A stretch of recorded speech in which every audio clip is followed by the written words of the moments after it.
Vejam só, meus caríssimos, grande virada no TSE hoje, neste dia. 12 de maio é um dia que entra para a história como o dia em que Cássio Nunes toma posse como presidente do TSE. O ministro André Mendonça toma posse como novo vice e tudo isso já está metendo pânico na turma do PT. Realmente é um novo momento, é um novo tempo em que esta eleição de 2022 pode ser conduzida de maneira totalmente diferente daquilo que foi o ano de 2022. Temos também desdobramentos acerca do PL da dosimetria que foi vetado, né? Agora já a lei que Alexandre de Moraes suspendeu a sua aplicação. Só que depois disso, já temos um novo pedido de impeachment do ministro e já estão dizendo que pode haver uma reviravolta também no STF em relação ao PL da dosimetria. Estas e outras informações nós estaremos discutindo agora com dois convidados para lá de especiais. O professor Carlos Lairon, que vocês já conhecem aqui, e eu vou chamar também para o nosso palco virtual o nosso grande articulista político, ele que conhece de muitos bastidores, que é o Luzmar. Sejam bem-vindos, patriota Carlos Lairon e o professor também, Luzmar. Boa noite. Começando aqui pelo professor Carlos Lairon e em seguida o nosso convidado especial de hoje, Luzmar. Boa noite, Joel. Boa noite, meu caro Luzmar e todos que nos assistem. Sempre um prazer, uma alegria estar aqui nas terças-feiras, podendo comentar essas várias notícias, né, Joel, que estão acontecendo no Brasil e no mundo. Nem sempre são positivas, mas hoje a gente tem algumas notícias aí para comemorar, eu acredito. Então, sempre uma honra, mandar um abraço aí, boa noite para todos que nos assistem. Sempre um prazer, uma alegria. Então, vamos lá, estamos prontos. Luzmar, seja bem-vindo também, estreando hoje, suas considerações iniciais. Olá, pessoal, boa noite a todos aí, os ouvintes aí do canal Joel, o Provocador, entendeu? É uma honra estar aqui, agradeço o convite, espero que a gente possa fazer boas discussões aqui, analisar pontos que são extremamente pertinentes e, sobretudo, algumas polêmicas aí que vão, com certeza, ser trabalhadas aí, que fazem parte, né, desse jogo político.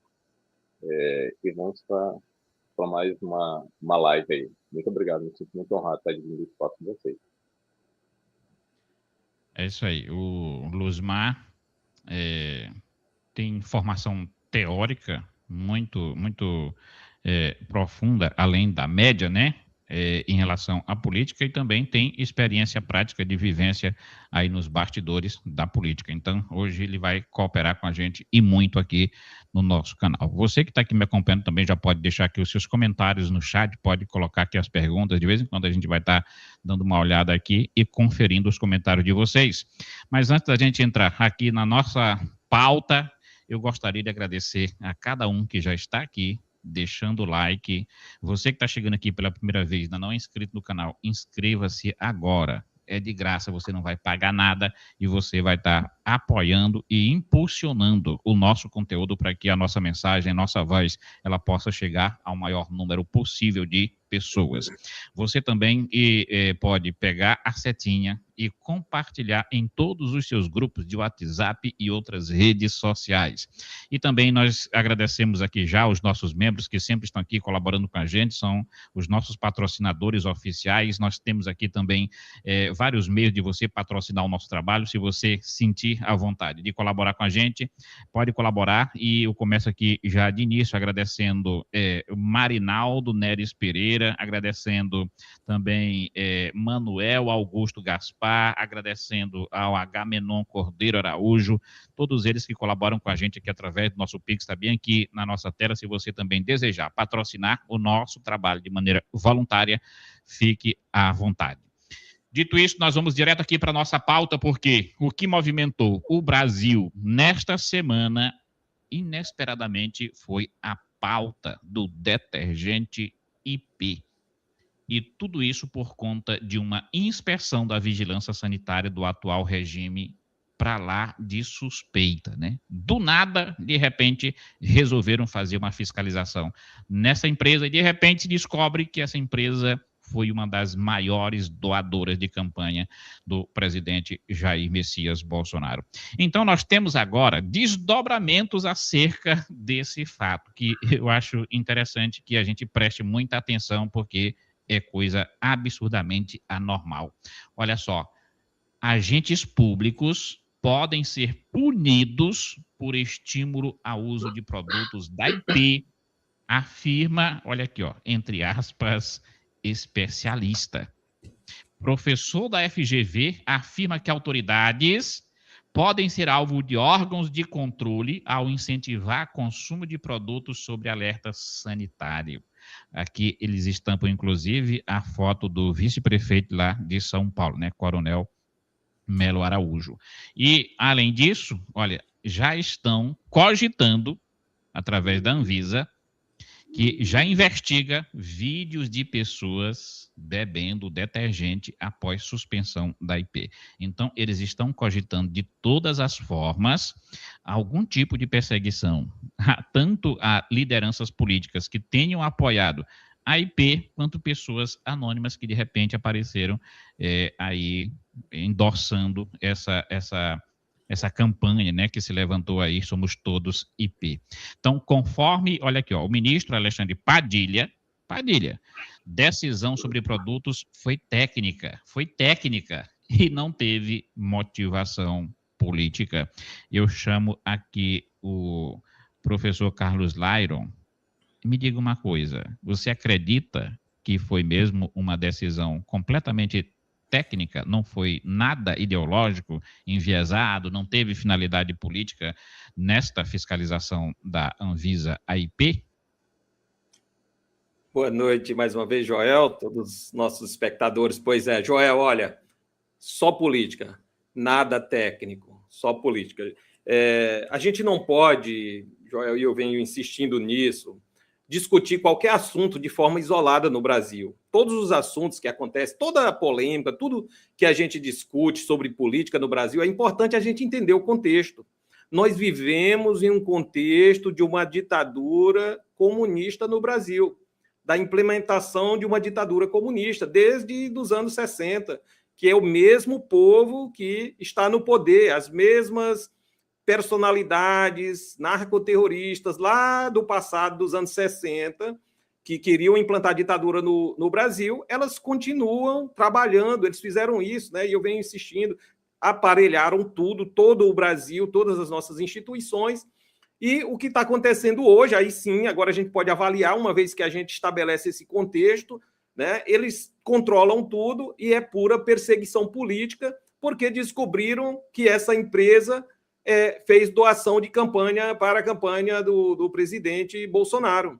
Então, é simplesmente isso. Não tem nada de técnico, nada de... Né? Talvez pode acontecer uma contaminação, Joel, numa planta de uma indústria qualquer. Eu não estou dizendo isso. Eu só estou dizendo que existe na política uma perseguição.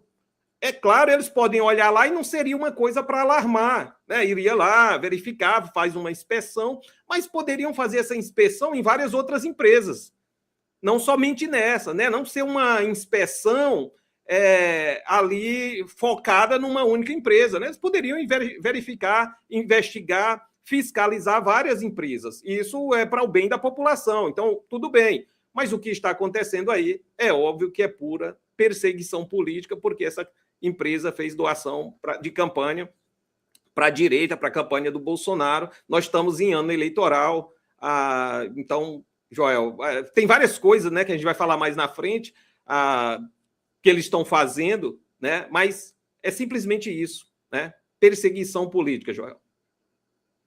Agora eu pergunto aqui para o Luzmar, faz algum sentido a Anvisa agora está se preocupando com o que as pessoas estão postando nas suas redes sociais, em relação à IP, inclusive com a ameaça de punir, abrir processos criminais contra lideranças. Eu vi, por exemplo, o Cleitinho se posicionando, eu vi o vice-prefeito de São Paulo, eu vi o Nicolas Ferreira. Agora, vão processar e, de repente, vão querer prender essas pessoas simplesmente porque saíram em defesa dessa empresa? Faz sentido um negócio desse?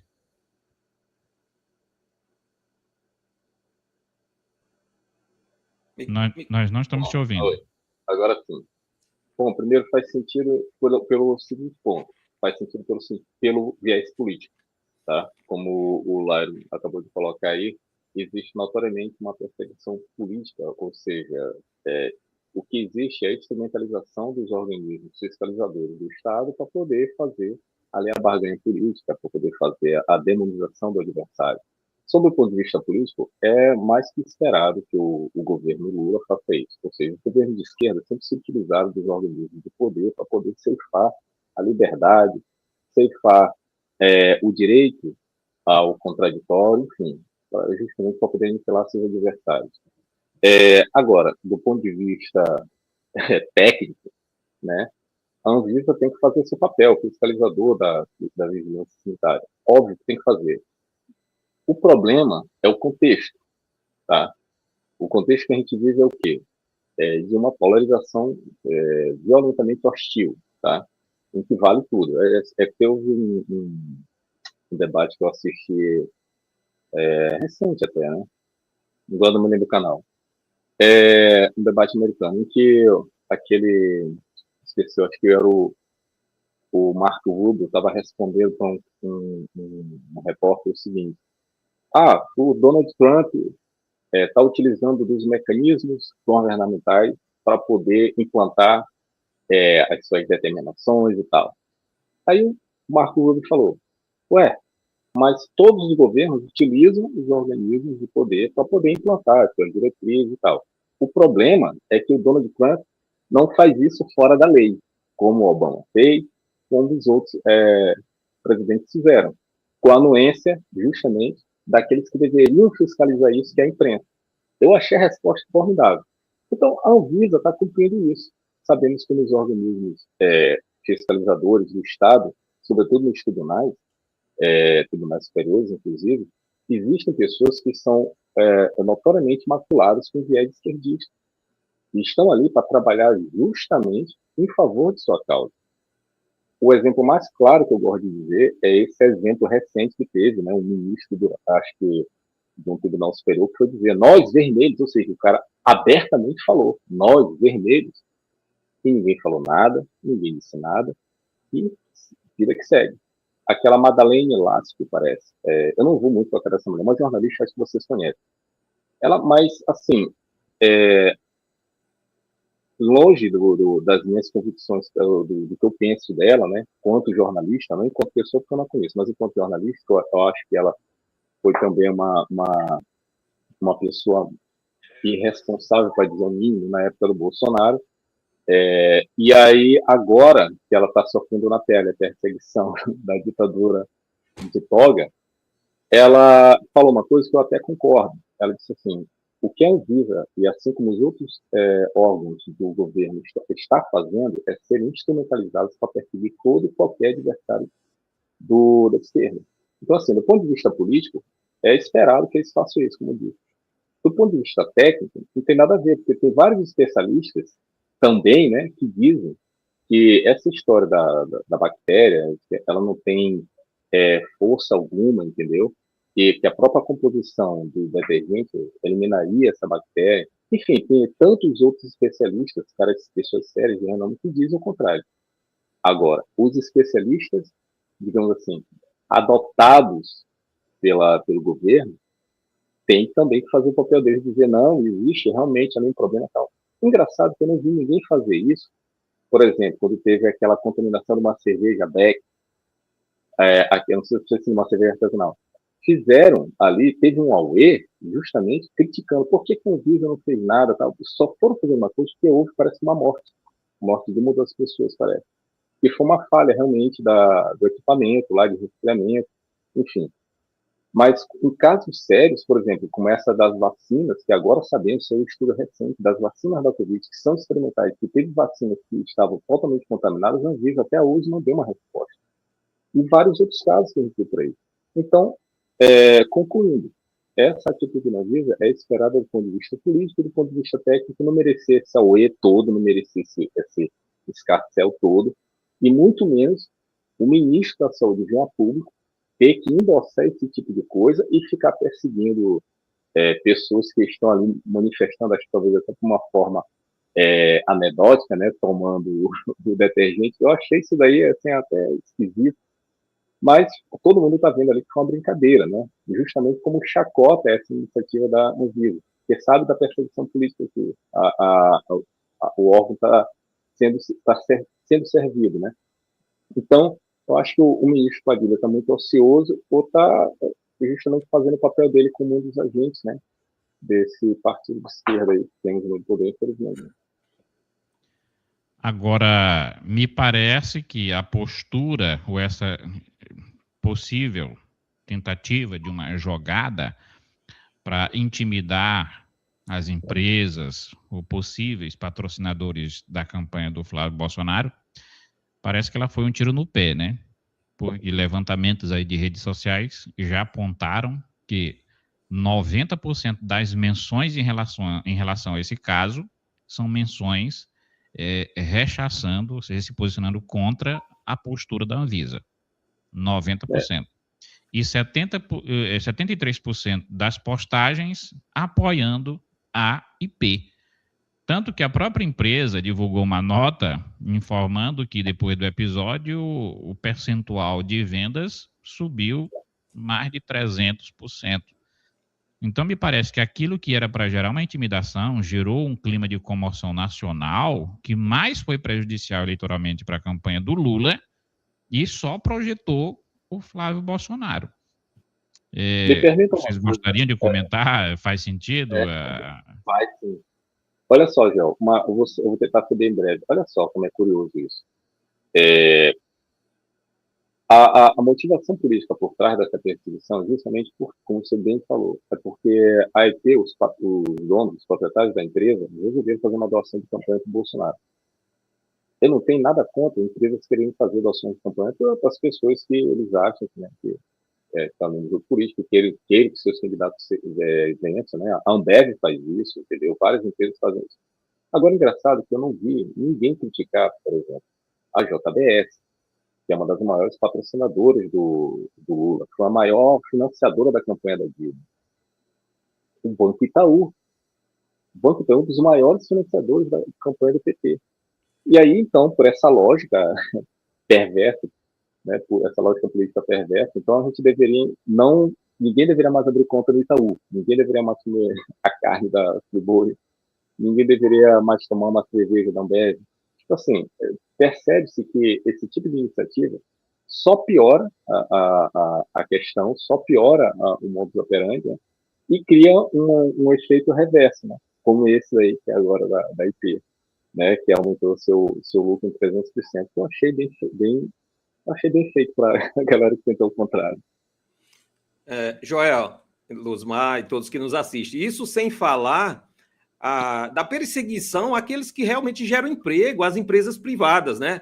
Que geram emprego, renda, né? Que pagam impostos. Né? Então você termina prejudicando a economia. Quer dizer, você vai perseguir uma empresa e vai prejudicar a economia por vingança política, né? Que é o que esse governo tem buscado fazer. E aproveitando que o Luzmar tocou no assunto da JBS, né? A gente viu o que aconteceu essa semana do diplomata da JBS fazendo a ponte com o governo americano, né? Com Donald Trump, para levar o descondenado para a Casa Branca, para os Estados Unidos. E a gente também não pode esquecer do que aconteceu nas campanhas anteriores, no governo Lula 2, né? E Dilma 1 e 2 também, né? Daquelas doações cabulosas da JBS, dos 100 milhões, ou 70 milhões, 80 milhões, para contas diretamente de Lula e Dilma, né? Dos milhões, inclusive com delação do próprio Joesley Batista, não é? Então, assim, a gente não pode esquecer dessas coisas. E aí, uma campanha ou uma empresa privada que até o momento a gente não sabe de nenhum escândalo de corrupção, de envolvimento com nenhum escândalo de corrupção, mas uma empresa, digamos, idônea, porque fez uma doação, está sofrendo essa perseguição. Então, assim, veja o ambiente em que nós vivemos no Brasil, né? Pois é, né? Enquanto tem tantas coisas aí que a vigilância sanitária deveria se preocupar, né? Eu nunca vi, por exemplo, a vigilância sanitária tendo essa preocupação com a Feira do João Paulo, né? Falar da nossa realidade na Feira do João Paulo. Nunca vi ela tendo essa preocupação com os esgotos, né? Que correm a céu aberto aí Brasil afora, né? No caso da nossa cidade, que é uma cidade beira-praia, mais de 90% do nosso esgoto é jogado in natura no mar. Nunca vi a vigilância se Joel, manifestar. por falar nisso em esgoto, eu nunca vi não só a vigilância sanitária, mas como eu nunca vi o próprio governo federal ou estadual fazer alguma coisa sobre aquelas festas, não sei se vocês já viram, umas festas que o pessoal lá de Recife fazem nos esgotos da cidade, cara. Em É uma Pernambuco, coisa se eu não tão me engano, absurda, aquilo, né? é uma coisa tão absurda, assim, chega a ser tão assim, é uma coisa tão chocante, que às vezes eu fico pensando, o que que dá na cabeça da pessoa querer fazer um baile funk, sei lá, uma balada ali no esgoto, e nem a polícia, nem a vigilância sanitária, nem o governo do estado, nem o governo municipal, ninguém faz nada, cara. Aí a Anvisa vem se preocupar com, existiu aqui, denúncia aqui, até que o produto não está bom, não sei o quê. E não se preocupa com a questão das vacinas estragadas, entendeu? Que estavam sendo até utilizadas em postos de saúde no municípios de vários interiores do país, devidamente denunciado.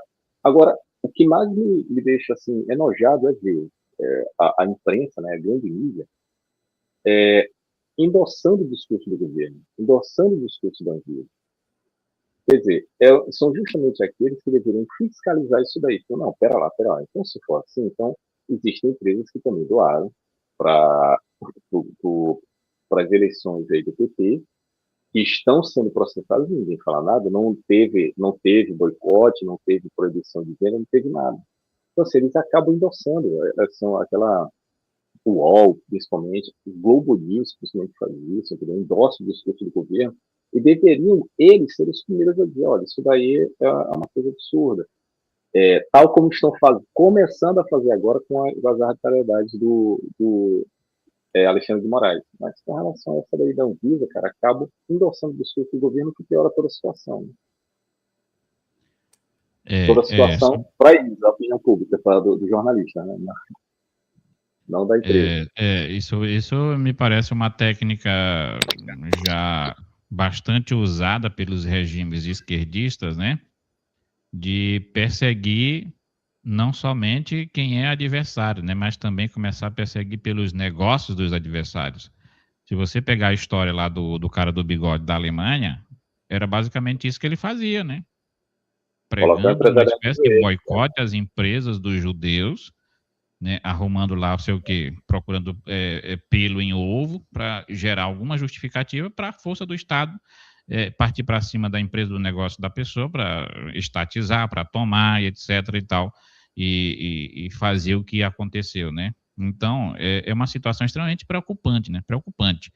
Eu vejo que essa turma que o tempo todo fica acusando o Bolsonaro, né, porque o Bolsonaro era autoritário, porque o Bolsonaro era isso, porque o Bolsonaro era aquilo outro, quando na realidade eles é que perpetram um autoritarismo, uma perseguição sem precedentes na história do Brasil.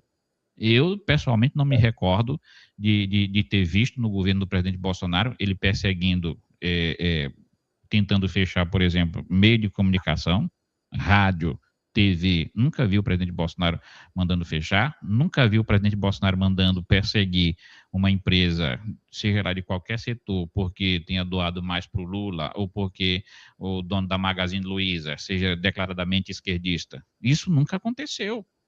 Então, é uma coisa absurda que a gente está enfrentando e que estas eleições precisam definir uma saída, espero que pelo Flávio, né? Porque senão Sinceramente, eu tô preocupado como que poderia ser a situação no eventual ano de 2027, o Lula continuando à frente da presidência. Por exemplo, eu vou poder continuar estar aqui com esse canal, comunicando, colocando a minha opinião?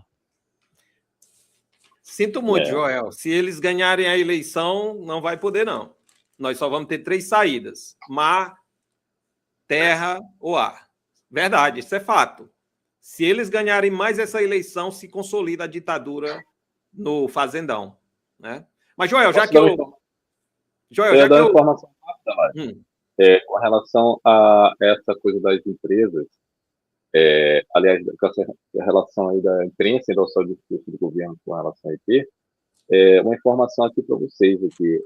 Em 2024, o Lula ele fez uma negociação, né, a partir de medidas, e entregou a matriz energética do Norte para a empresa do JBS, a Amba Energética.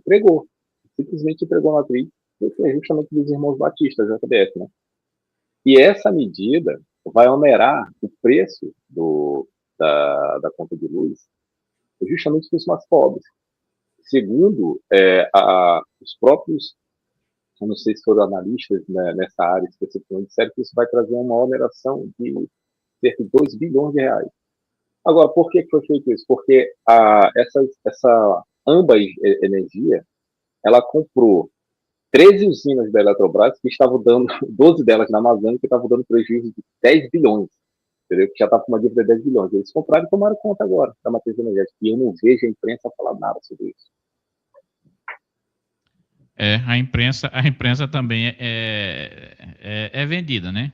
A imprensa é uma grande prostituta hoje que existe no Brasil. Ela faz aquilo que o sujeito que consegue pagar o valor maior manda ela falar, né? No caso, é o governo, né? Que sustenta ainda essas emissoras. Professor Carlos Lairo, você gostaria de complementar? Pois é, Joel. Era só para dizer, né, complementando, que é aquilo que o Olavo também já falava sempre, né? Acuse-os do que você faz, chame-os do que você é, né? Tem método isso. Enquanto eles colocam essa etiqueta no Bolsonaro de golpista, de ditador, a esquerda desvia a atenção e passa a boiada pelo outro lado. Então, eles, na verdade, são os verdadeiros ditadores, isso a gente sabe. Pessoas, né, mais esclarecidas sabem disso, só pessoas mais ingênuas que não percebem. Mas é isso que eles fazem. Então, o foco, isso é método, é marketing político, né? O marqueteiro está pedindo para fazer isso. Vamos lá. Eu nunca esqueci, eu menciono isso toda vez que eu tenho a oportunidade, do que a Rosa Weber fez na posse do Bolsonaro, entregar a Constituição. Ali ela já entregou, ela disse: você é o golpista, você é um ditador, está aqui a Constituição, siga. Só que eles não seguem, a esquerda nunca segue a Constituição é só para beneficiá-los, né? Eles mudam as regras com o jogo em andamento. Então, assim, é isso que eles fazem o tempo todo. Então, não dá para confiar no PT, você tem sempre que desconfiar. Toda vez que eles te disserem para olhar para a direita, olhe para a esquerda. Eles estão passando a boiada do outro lado. Travou é desvio de atenção sempre. É desvio de atenção sempre, né, Joel? É verdade. E no Brasil hoje, basicamente está tudo aparelhado. Essa que é a grande verdade. Essa imprensa aí, vendida completamente. A começar por quem deveria ser imparcial, ser neutro, para justamente evitar que os outros poderes pudessem cometer abusos de poder. Eu estou me referindo precisamente ao Supremo Tribunal Federal. Mais precisamente, aquele que é o abusador maior que existe no Brasil, que se acha acima da Constituição, que se acha mais poderoso do que um rei. Só que, depois do episódio que aconteceu essa semana, que ele foi lá numa canetada e suspendeu os efeitos da lei da dosimetria, ele criou um racha dentro do Supremo Tribunal Federal. Ministros ali que estavam ao lado dele, historicamente, já se manifestando de maneira um tanto desconfortável com o que ele fez, porque o PL da dosimetria parece que ele veio para, de certa forma, pacificar o Brasil, se não na sua totalidade, pelo menos abrir um caminho de pacificação, E, de repente, o Alexandre de Moraes parece que ele não quer a pacificação. Para ele, quanto pior, melhor. Quanto mais houver o clima de tensão, de briga, de confronto, parece que para ele é melhor. Só que a oposição, no meio de tudo isso aí, protocolou mais um pedido de impeachment para o tal ministro. Após a dosimetria, pedidos de impeachment, olha aqui, contra Moraes, chegam a 51 pedidos. 51. Só o Alexandre de Moraes. Os integrantes do STF já são alvos, olha só, de 104 ações no Senado desde 2021. A tramitação depende, a gente sabe, do Davi Alcolumbre, que tem travado todos esses pedidos. Mas espanta, né? 51 pedidos de impeachment contra o ministro, e hoje teve o protocolo de mais um desses pedidos. Deixa eu ver se eu encontro aqui o vídeo, onde os deputados dão aqui uma coletiva de imprensa, né, falando sobre esse protocolo de mais um pedido de impeachment contra esse ministro. Vamos lá. Então é muito grave a situação que o Brasil se encontra. Mais uma vez estamos protocolando esse pedido de impeachment contra o ditador da toga, pelos crimes aqui que elencamos, e mais os 129 milhões de motivos que temos para continuar com o velho ditado, Zé Trovão, água mole e pedra dura, tanto bate até que fura. Para passar para os demais parlamentares, esse é um dos pontos. Continuaremos solicitando a aprovação o quanto antes da PEC 8, que limita as decisões monocráticas, para tentarmos sairmos dessa ditadura, dar uma folga a essa ditadura que estamos enfrentando. Continuaremos solicitando o projeto de anistia ampla, geral e restrita, que a gente não está jogando para a galera, não temos maioria, é importante toda a população entender, temos aproximadamente de 100 a 120 deputados e de 20 a 30 senadores, não temos maioria absoluta em nenhuma das duas casas, é importante a população entender para depois dizer, os deputados estão jogando para a galera, não está servindo de nada. Esse é outro ponto. Outro ponto que iremos tomar é com relação à ação do líder Sócrates, também que iremos encabeçá-la. E, para finalizar minha fala aqui, passar para o deputado Zé Trovão. Fala, Zé Trovão. A perseguição aos parlamentares. Vejam só, o artigo 53 é muito claro com relação a isso. Os parlamentares, aqui não foi eu que fiz não, viu, pessoal? Isso foi elaborado em 88, está aprovado. Todos... Então tá aqui, mais um pedido protocolado, né? Depois de tantos abusos, 51 pedidos. Eu queria começar aqui pelo Luzmar, né? Porque eu tenho dito aqui no canal, a galera que já sabe que, na minha perspectiva, o Brasil só vai, de fato, ser pacificado, colocar uma pedra em cima desse assunto e caminhar olhando para frente, depois que fizerem o impeachment desse ministro e depois que ele for responsabilizado na forma da lei por tudo que fez fora da Constituição, pelas maldades, pela perseguição e a injustiça feita a todos aqueles apoiadores do presidente Bolsonaro. Na tua opinião, Luzmar, existe uma pacificação que não passe pelo impeachment do Alexandre de Moraes? Não, já eu concordo contigo, endosso e vou um pouco mais além. Eu acho que para a gente poder alcançar isso, essas eleições, eu acho que vai até parecer clichê, mas essas eleições são, sem dúvida, as eleições mais importantes da história do Brasil, justamente para poder buscar essa pacificação.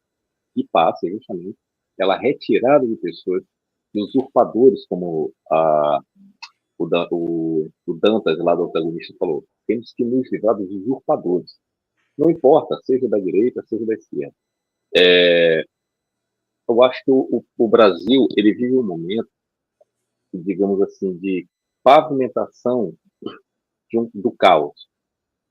Pode parecer apocalíptico isso que eu estou falando, mas quando a gente vê que é uma Suprema Corte que simplesmente toma as vezes do parlamento, como fez agora com essa PL da dosimetria, né, com uma desculpa esdrúxula de defesa da segurança jurídica, em que o Alexandre de Moraes, para fundamentar a sua decisão, usa uma decisão dele mesmo, quer dizer, é uma coisa realmente assim, absurda, entendeu? E lembrando aqui que na história, bem aqui do lado, nosso vizinho, a Venezuela, a Suprema Corte venezuelana fez isso com o parlamento, começou a tomar as decisões do parlamento, tomar mesmo, dizer, não, isso está errado, o que está certo é isso aqui. Então, Por isso que eu falo o caminho para o caos, pavimentando o caminho para o caos. Então, é preciso realmente nos livrarmos desses, digamos, como teve um jornalista que eu vi agora, eu não esqueci o nome dele, que ele falou, eu achei tão legal essa classificação. Precisamos nos livrar do Dom Corleone do rosa. Eu achei engraçado. O Dom Corleone, para quem não sabe, aquele do Poderoso Chefão, né? Que é o papel que o Alexandre de Moraes faz hoje, entendeu? Logicamente, quando a gente vê críticos digamos, do Flávio Bolsonaro, dizendo, pô, o Flávio Bolsonaro tinha que atuar de forma mais enérgica, como o pai dele. Não, gente, eu acho que ele está certo, ele tem que buscar pacificar o país, esse é que é o caminho. Agora, como ele mesmo disse, né, não só o Flávio Bolsonaro, mas os direitistas, a direita ficou até mais madura nesse últimos tempos, graças a Deus. Essa pacificação só se dá através da coragem. E essa coragem é justamente livrarmos de pessoas como Alcolumbre, pessoas como aquele Hugo Mota, não só no Congresso, mas sobretudo no Senado. Eu acho que se a gente conseguir reformular o Senado, fazer justamente uma depuração daqueles que são verdadeiros políticos ligados, fundamentados na lei, na Constituição, querendo realmente resgatar a ordem democrática, acho que a partir disso a gente começa a pavimentar o caminho para o resgate da ordem no país, que passa justamente pelo impeachment de Alexandre de Moraes e tantos outros. Carlos. Joel, Luzmar, e mais uma vez todos que nos assistem. Olha, o impeachment do Alexandre de Moraes é um passo, é fundamental, é importante. Talvez o primeiro passo, né? E que talvez venha, como o Luzmar colocou, com uma nova formação no Senado, né? Que é responsável, que tem a prerrogativa de fazer essa limpeza geral. Mas ainda não resolve o problema. Nós vamos precisar de algumas décadas para realmente limpar o Brasil. Falando de IP, para desinfetar o Brasil, porque o problema é muito maior do que simplesmente o Alexandre de Moraes. Nós temos toda uma esquerda que tomou de conta de todas as nossas instituições. Eles estão em todos os lugares. Então, a gente se livra de Alexandre de Moraes, que é um passo, um ditador, abusador de direitos humanos, que realmente está rasgando a Constituição brasileira, mas tem outras pessoas muito maldosas ainda. Você tem o próprio Lula, você tem a Gleisi Hoffmann, você tem o Zé Dirceu, você tem o Guilherme Boulos. Quer dizer, você tem toda uma esquerda aí que aparelhou todas as nossas instituições e que vão ainda continuar no poder por um bom tempo. Então, a gente vai precisar fazer uma desinfecção. Pessoal, olha, eu fico olhando como a direita ainda é muito jovem. É muito recente, foi de Olavo de Carvalho para cá, agora essa última onda do Olavo de Carvalho, nessa última década, que a gente se despertou como direita. Antes a maioria era PSDBista e a gente achava que era a direita lá das tesouras, né? Então, assim, do Teatro das Tesouras. Teatro das Tesouras.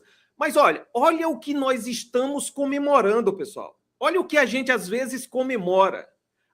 Olha o negócio, olha o absurdo, olha como a esquerda nos trata. Esses caras são terríveis, esses caras são uns mastermind, eles são perigosos demais. Olha uma coisa aqui que pouca gente fala, que eu vou falar mais uma vez.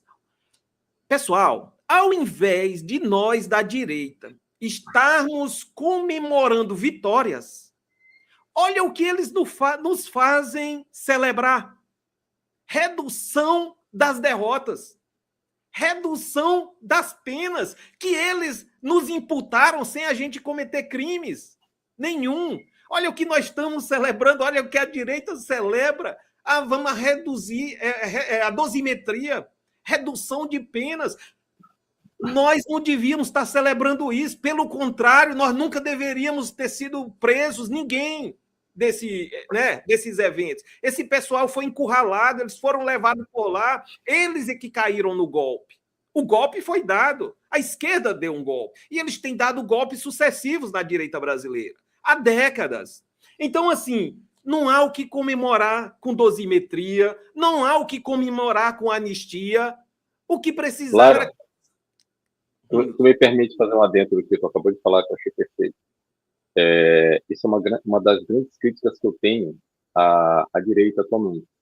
Sim. Essa coisa de comemorar pequenas, assim, que eu chamo de, não são vitórias, são vitórias pela metade, entendeu? Não são vitórias completas. Essa questão da dosimetria é compreensível o porquê dessa atitude, porquê dessa atitude. A gente entende, o contexto realmente não é muito favorável, a gente tem um presidente da Câmara dos Deputados, que é um cara alinhado, né, com o governo federal. Temos o Alcolumbre que dispensa comentários. Então, assim, justamente são essas pessoas que estão ali, que podem pautar tanto o impeachment do Moraes, quanto podem pautar a discussão da dosimetria.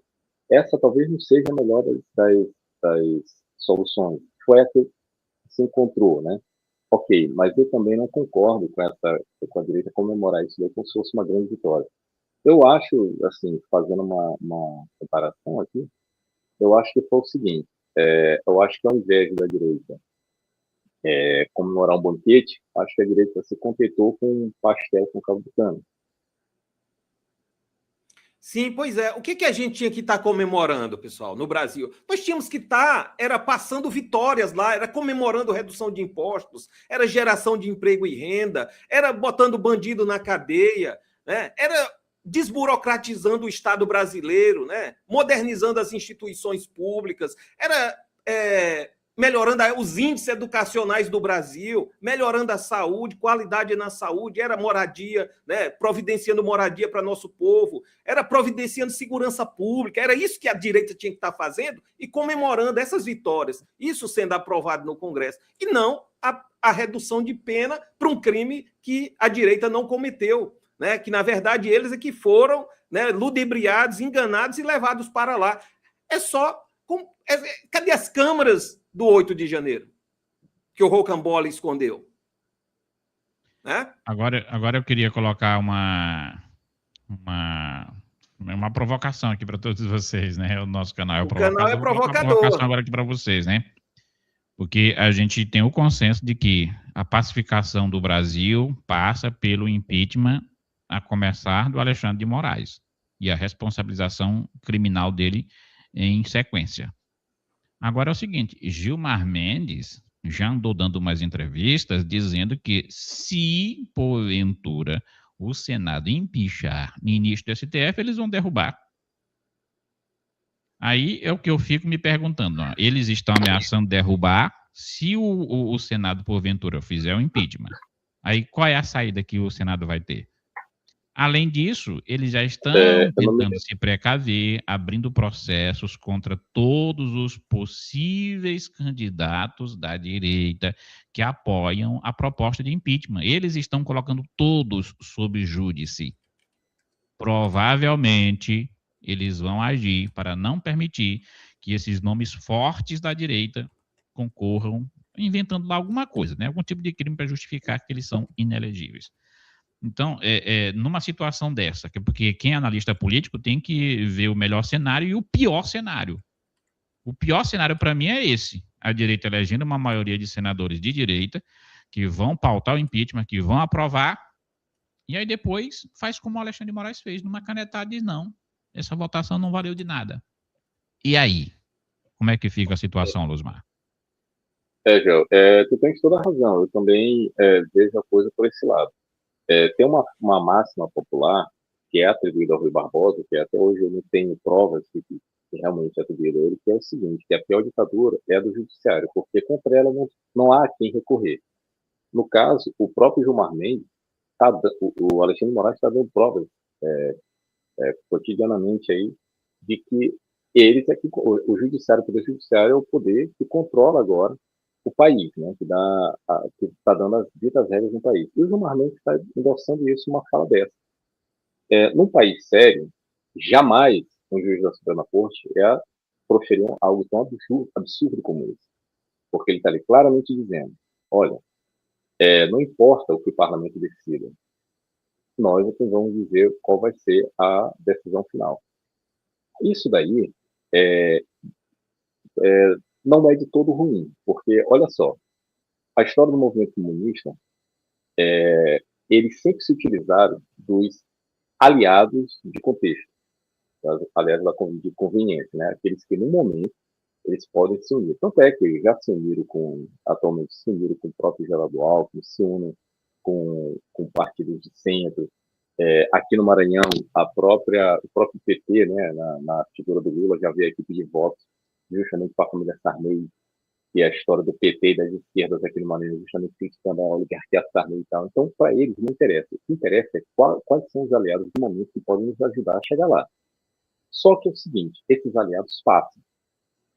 Porque esses caras, o movimento comunista, né, eles jamais vão aceitar que o aliado do momento seja um aliado real.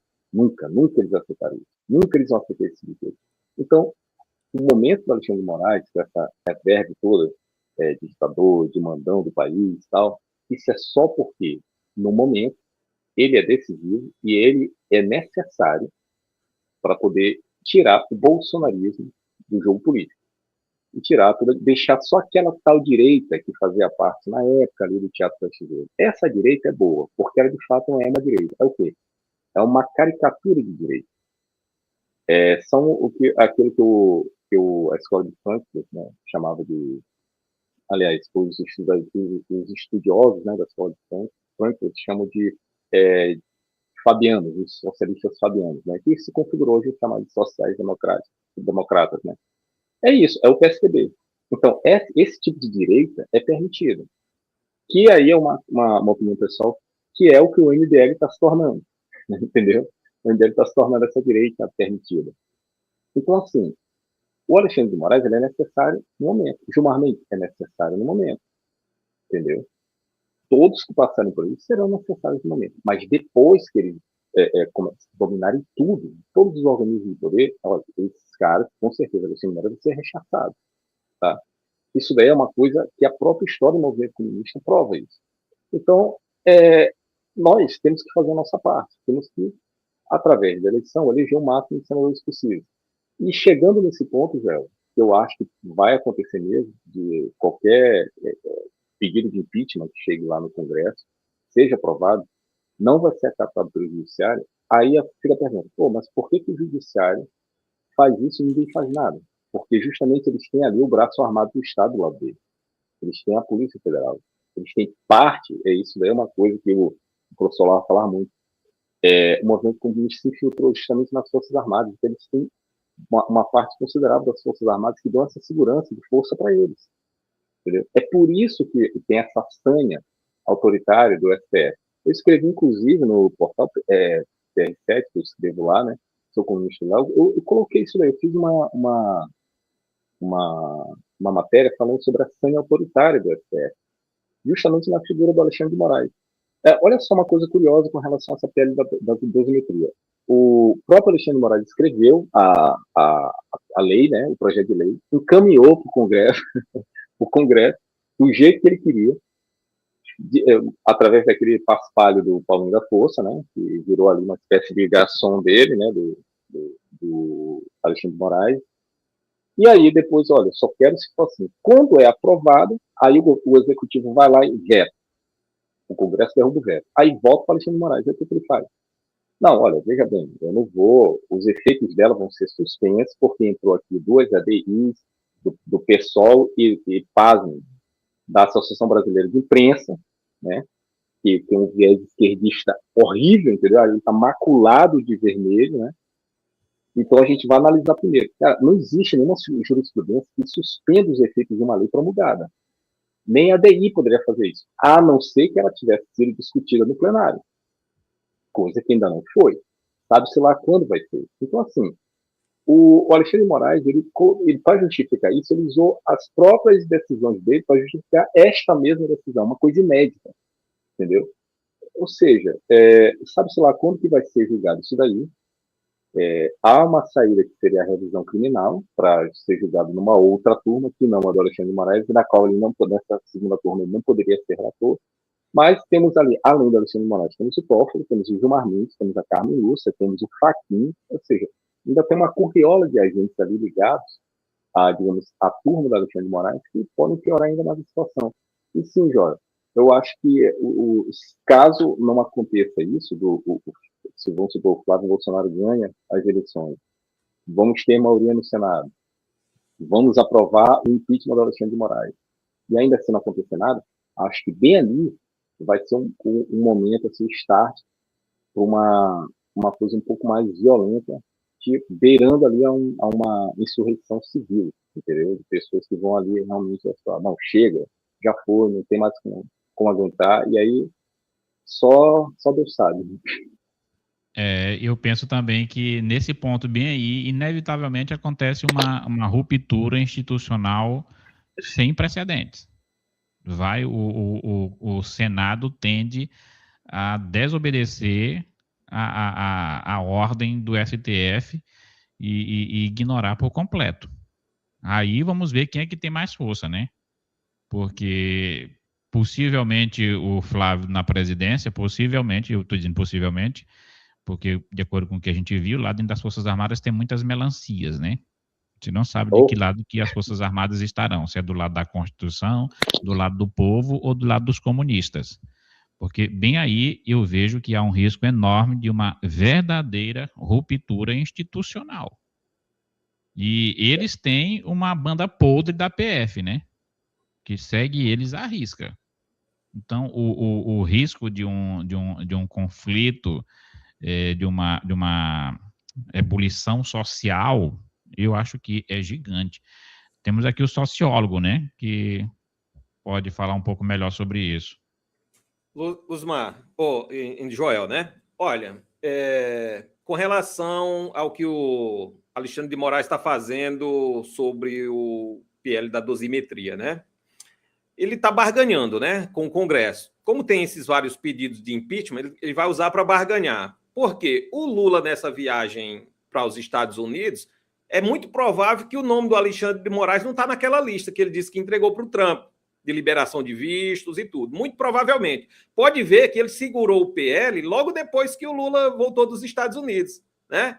A dosimetria, ele disse, para aí, eu acho que parece que o Lula não negociou a liberdade do Alexandre de Moraes com o Trump, né, com os Estados Unidos. Então, parece que não aliviou.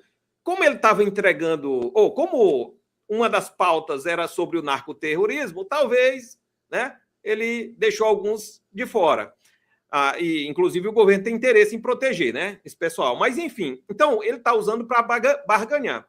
Agora, outras coisas aconteceram antes disso. A gente não pode esquecer que, para passar o PL da dosimetria que o próprio Alexandre de Moraes tinha escrito, e para vetar, né, barrar o Bessias, foram negociadas outras coisas, inclusive CPI do Banco Master e do INSS, que eu falei na outra live, né? A gente ficou comemorando, e os nossos deputados federais e o nosso Senado, os de direita, ficam comemorando isso para ter apoio eleitoral, né? Dizendo, olha, uma vitória. Que vitória? Para aprovar o PL da dosimetria e barrar o Bessias, nós tivemos que deixar passar uma boiada. Os corruptos do INSS, ninguém está falando mais do Lulinha. Cadê o Lulinha com os milhões do INSS? Vários outros deputados, senadores, o governo todinho enfiado, tanto no Banco Master como no INSS. Né? Toda essa roubalheira e, inclusive, como foi mencionado, o Tayayá, o Toffoli no Tayayá, o Gilmar Mendes, envolvido até o talo também, com vários escândalos de corrupção, e ele é o decano da corte. Então, tem muita responsabilidade. A gente sabe da promiscuidade com aqueles eventos em Portugal, né, onde os ministros vão tomar vinhos caríssimos com empresários, inclusive com o Vorcaro na Inglaterra, se eu não me engano.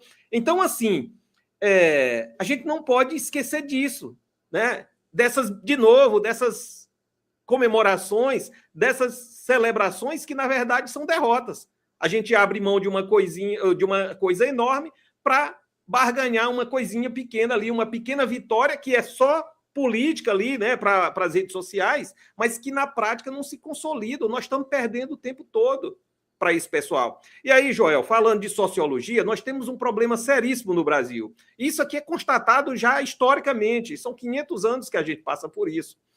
Teve um pesquisador, um historiógrafo, se não me engano, francês, ele esteve aqui no Brasil já faz muito tempo, e ele descreveu a sociedade brasileira. Ele disse, olha, o Brasil não tem povo. Tem uns 2 milhões lá de pessoas, uns indígenas, mas não tem povo. E o que ele quis dizer com isso? Em sociologia, aqui não tem coesão social. A gente é desunido, a gente não luta por uma causa.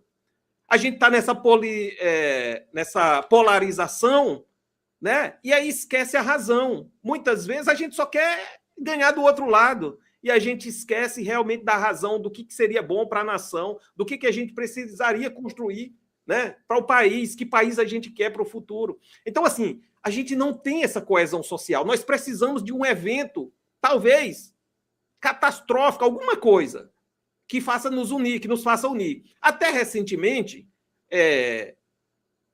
início dos anos 2000, em 2002 eu estava no Japão assistindo a Copa do Mundo. Até esse período aí, a gente, antes do Lula, o Lula é a esquerda que tem destruído a gente, tem nos dividido para governar. Até lá, na última Copa, quando nós ganhamos essa Copa, né, a última Copa do Mundo que nós ganhamos, a gente tinha um pouquinho de coesão no momento da Copa do Mundo, quando a seleção estava jogando. Mas até isso nós perdemos, cara. Nem isso nós temos mais. Quiseram até mudar a camisa da seleção, né? Então eu estou vendo, por exemplo, nessa Copa, eu nem estou vendo mais a população engajada, falando de Copa do Mundo. Antigamente a gente falava disso. Aquilo era um momento de coesão, né? Falando como socióloga. A sociedade se unia em torno de uma causa comum, ganhar a Copa do Mundo, a seleção brasileira, tinha jogadores que a gente admirava, né? Mas agora nem isso. Ou seja, o único momento que nós tínhamos, né? Esse era um dos momentos, a gente perdeu, e historicamente, o único momento que nós tivemos uma coesão social, onde a gente lutou por uma causa, pela nação, pelo país, foi na Guerra do Paraguai, né? Que foi, a gente tinha um inimigo externo, né? Na seleção, na Copa do Mundo, a gente tem os adversários externos, não é um inimigo, mas é um adversário, né? E politicamente, o único momento que a gente teve, e militarmente, essa coesão social, foi durante a Guerra do Paraguai, que já faz algum tempo. Então, a gente precisa de alguma coisa que nos una como povo, né? Que faça a gente pensar do Brasil que nós queremos para os próximos, principalmente 4 anos, mas 40, 400 anos. Falta liderança para isso. Eu espero que a gente consiga desinfectar o país da esquerda para que essa liderança, né, possa surgir, para que a gente possa olhar para o futuro, né, e se tornar uma nação mais próspera. Nesse caso, me permite só fazer um pequeno comentário esclarecendo aí o ponto do professor Solário, mas do professor Solário, quando ele fala de catastrófico, vou deixar aqui para a audiência, catastrófico não necessariamente alguma coisa hecatômbica, digamos assim. Né? Acho que justamente as decisões futuras do STF, no caso, como o Joel bem colocou, se a gente elege o Flávio Bolsonaro, se nós tivermos maioria no Congresso e aprovarmos o impeachment do Alexandre de Moraes, e este Supremo não acatar, aí sim, este é um evento catastrófico. Acho que isso sim vai promover a coesão das pessoas. E uma última coisa, Joel, eu vi um comentário aqui, tá? Tudo tem um tempo determinado, 8749. Eu não pude deixar de observar aqui que ele disse o seguinte: esse Joel era para vir deputado, esse cara ganha, é um patriota raiz. Então, fazer esse comentário aí. Deixa esse comentário. Viu? Ei, Joel, tá sonhando Joel, muito se você alto. me permite, só para aproveitar, viu? E o Luzmar, obrigado por fazer a leitura correta, para não ter más interpretações, né? Mas é isso mesmo. Nós já estamos meio que vivendo um evento catastrófico. Se eles realmente implantar a ditadura, isso é um evento catastrófico. A população precisa se unir contra. Ela vai precisar reagir. Nem todo mundo consegue sair do país. Então, vão ter que reagir, né? E melhor agora, se a gente esperar mais tempo, mais tarde, pode ser tarde demais. Então, melhor que seja breve. Eu disse aqui no dia que o Alexandre de Moraes deu essa canetada, eu disse aqui no canal aqui várias vezes que ele fez o Congresso Nacional todinho de trouxa, mas principalmente a direita. Porque sentaram numa mesa de negociação, ele vai lá, ele escreve a lei todinha, manda para o Congresso, o Gilmar Mendes dá o aval dele, o Michel Temer, tá todo mundo lá sentado na mesa e não, pode aprovar que tá ok, nós vamos concordar 100%, tá tudo beleza. Senta lá, Cláudia. Aí o cara, a lei que ele mesmo escreveu, que ele mandou aprovar, ele chega e derruba. Isso é fazer a direita realmente de trouxa, de gato e sapato. Nunca vi desmoralização tamanha. E aí, o que a direita pode fazer? Só que agora, a turma da Globo, olha a notícia aqui que o camarote lá da Globo News está trazendo. Segundo ele, o STF deve manter a validade da lei da dosimetria, mesmo após a suspensão determinada pelo Todo-Poderoso. Integrantes do Supremo Tribunal Federal, ouvidos pelo blog, indicam que a tendência da Corte é de manter a validade da dosimetria sancionada pelo Congresso Nacional, mesmo depois da decisão do ministro Alexandre de Moraes de suspender os seus efeitos. Então tá aí. A turma da Globo geralmente tem informações privilegiadas. Me parece que a decisão do Alexandre de Moraes, ela foi uma decisão isolada. Não sei se é uma decisão de alguém que está desesperado. Ele esqueceu de se combinar com o Gilmar Mendes, sei lá, com o Fachin, com a turma ali. Parece que ele não combinou, tomou uma decisão isolada e fez ali uma espécie de racha entre os próprios ministros do Supremo, que parece que agora querem derrubar a decisão dele, porque creio que eles estão vendo que ali o clima de tensão dessas decisões do Moraes está indo longe demais e está jogando, como a gente sabe, a imagem do Supremo Tribunal Federal literalmente na lama. E isso daí, Joel, eu concordo contigo, isso daí prejudica justamente a campanha, né, do Lula, porque é notório e público que o STF anda de mãos dadas com o PT, né, com o executivo ali, com todos os aliados. Então, não fica bem, a população não enxerga com bons olhos um executivo que tem um sujeito ali na Suprema Corte que acha que pode mandar no país. É como eu falei, o movimento comunista, ele precisa de seus aliados do momento. Ele não, quando esses aliados, eles dão toda a força possível, quando esses aliados começam a ganhar volume, eles, opa, tá bom, bem aqui, já deu, não precisa mais. Eles vão lá e atacam, cara. O Gilmar Mendes, até pouco tempo atrás, ele é considerado o inimigo número 1 do PT, dos partidos de esquerda. Agora não, vamos respeitar a Suprema Corte, não, os ministros têm as fundamentações certas, tal, sabem o que estão fazendo. Eu só acredito nessa opinião aí do Camarote, que é um cara que, como faz parte do News, ele dá, já vi muitos comentários dele que são bem esdrúxulos. Eu só acredito nisso sob o ponto de vista, como tu falou, já. Parece que a decisão do Moraes é uma decisão não apenas monocrática, tecnicamente, mas juridicamente. Olha, ele saiu ali da turma e falou, eu vou decidir, pronto. E aí tem 3 ali, né, que sabemos que são. Eu vou botar 4 juízes da Suprema Corte ali, que são crias, né, da esquerda, né, sobretudo do PT, que é o Flávio Dino. Temos ali, vamos botar o Zanin, que é o advogado do Lula, né, o processo ali dele, né, do duplex e tal. E temos ali o Toffoli, o advogado do PT, e temos o Fachin, que era advogado do MST e militou abertamente durante anos em favor da Dilma. Então, assim, esses 4, acho que olharem, o cara está tomando decisões aí, a revelia do nosso conhecimento. Acho que é bem aí que o poder está subindo muito, o Alexandre de Moraes está incomodando justamente o pessoal do executivo. E eles estão tomando essa decisão. Assim, tem que tomar alguma decisão, porque isso prejudica justamente a imagem para as eleições agora desse ano, a imagem do PT nas eleições desse ano. Ontem, ou foi antes de ontem, saiu inclusive uma informação de que o entorno do Lula está aconselhando ele a subir o tom contra o STF. Eu acho que quando fala de STF, está falando precisamente da pessoa do Alexandre de Moraes, né? Porque a pauta principal dessa eleição me parece que vai ser justamente o Supremo Tribunal Federal.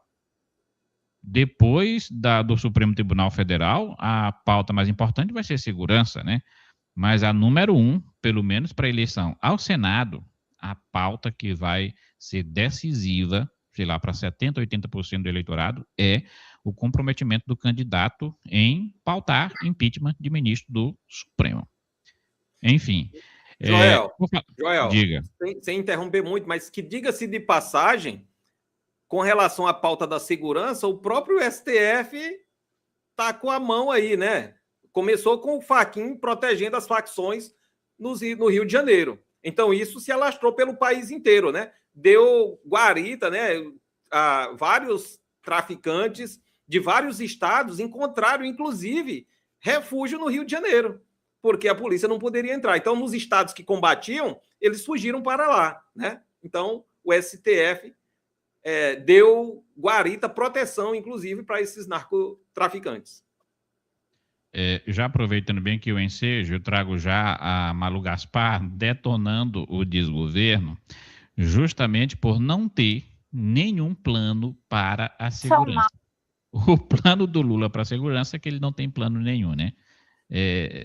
Deixa acontecer. É o plano do Zeca Pagodinho, né?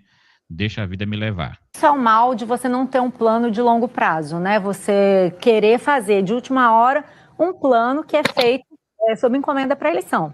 A questão da PEC da segurança pública, ela é antiga, mas esse plano que o governo está anunciando agora não depende da PEC de segurança pública. Uma coisa é a questão do Ministério da Segurança Pública, a coordenação de ações, mas tem outras coisas que podem ser feitas e que não estão sendo feitas porque não tem um plano. A gente sempre discute aqui essa questão da falta de prioridade do governo para essa questão da segurança pública. Por exemplo, esse financiamento que está sendo anunciado agora. Estava vendo aqui, um financiamento igualzinho já foi anunciado lá em 2018, de 42 bilhões de reais, que era um empréstimo, na época era o governo Temer o governo Temer para investimento na segurança pública, 42 bilhões de reais. Linha de financiamento para aplicar em recursos em programas locais de segurança pública, não funcionou, não foi totalmente utilizada, os juros eram altos, agora o governo Lula está propondo 11 bilhões de financiamento. Quer dizer, a impressão que a gente tem é que toda vez que começa a pressão eleitoral, a gente sabe que essa é uma pauta cara ao eleitor, as pessoas estão sofrendo a pressão do agravamento da criminalidade, aí vem o governo propõe alguma coisa. Mas nós estamos aqui em maio, o Congresso vai entrar em recesso. Vamos supor que o Congresso quisesse muito aprovar uma PEC. É muito difícil aprovar uma PEC, uma proposta de emenda constitucional, em 2 meses. Mesmo que houvesse muita boa vontade, é um governo que tem oposição. Então, já seria difícil. Se você condicionar a execução de ações e políticas públicas à PEC da segurança pública, é a mesma coisa que dizer que não vai fazer nada. Então, fica um plano cada vez com uma cara mais eleitoreira. Então, tá aí, ó, a militante da Globo dizendo que o Lula não tem plano nenhum. É uma coisa criada nas coxas, que de repente ele vai lá e joga aí, não, é período eleitoral, fala qualquer asneira aí que engana o povo besta e acredita nas mentiras dele.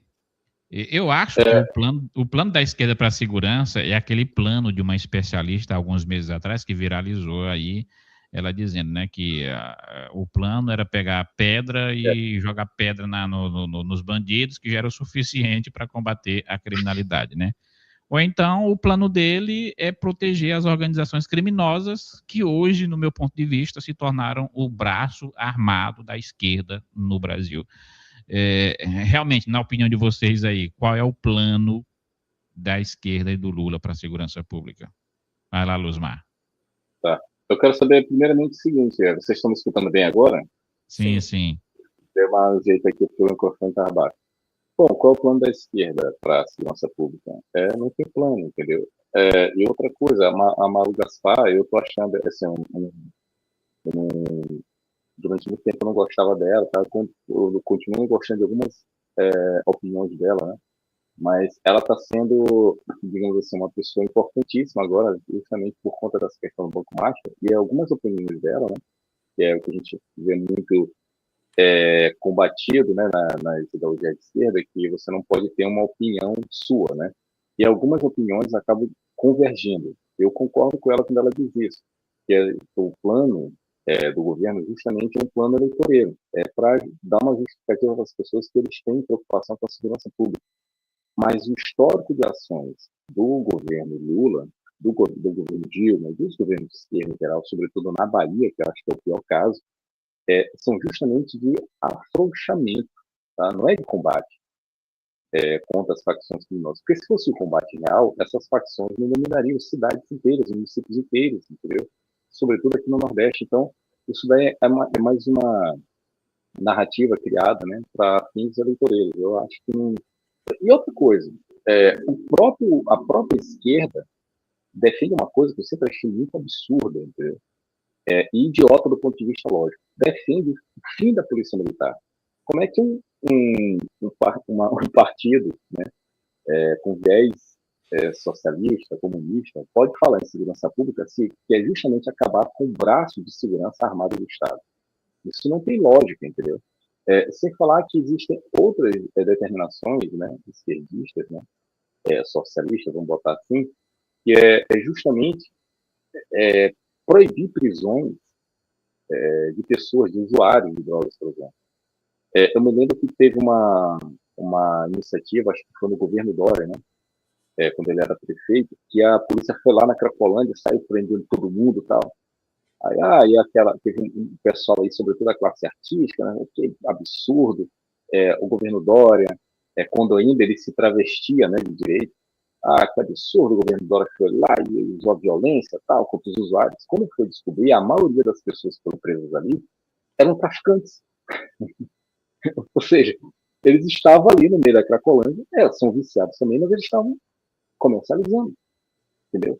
Então, como é que você pode querer falar de segurança pública quando uma operação que justamente para prender aqueles bandidos, justamente os meliantes que estão ali fortalecendo o comércio de drogas, fortalecendo a criminalidade, você quer abraçá-los? Não, olha, não vamos fazer isso. Sabe? Os planos, inclusive, acho que ela foi vereadora, eu acho que em São Paulo, uma tal de Soninha, ex-VJ da MTV, uma ativista aí, não sei se vocês já ouviram falar nela, não sei se você ouviu falar nela, o Lário também não sei. Ela, inclusive, ela tinha um projeto de lei para transformar a Cracolândia num espaço meio como se fosse um Woodstock, entendeu? Um espaço ali, mais, não sei se familiar, mas alguma coisa nesse sentido. Ou seja, as próprias iniciativas desses partidos de esquerda vão contra, entendeu? Qualquer tipo de combate à violência e favorecer a segurança pública. Por isso que eu acho que concordo aí com a Malu Gaspar, que esse plano de segurança pública do governo é apenas eleitoreiro, né? Porque não tem plano nenhum. Além disso, do fim da polícia militar que eles defendem a tal da desencarceração, né? O cara que está preso tem que ser solto.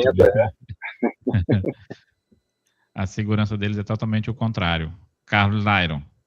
Pois é, né? Segurança do bandido. Pois é.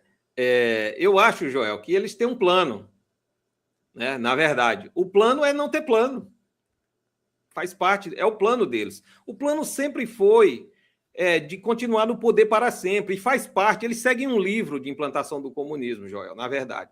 E uma das etapas é você governar com o crime organizado, o lumpenproletariado. Na Venezuela, quem persegue os cidadãos nem sempre é a própria polícia oficial.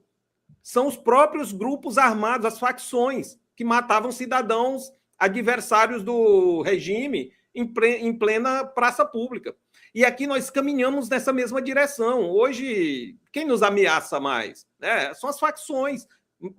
Mais de 25% da população, se eu não me engano, daí 70 e poucos milhões vivem sob o comando, a ameaça do crime organizado, né, em vários bairros e favelas do Brasil.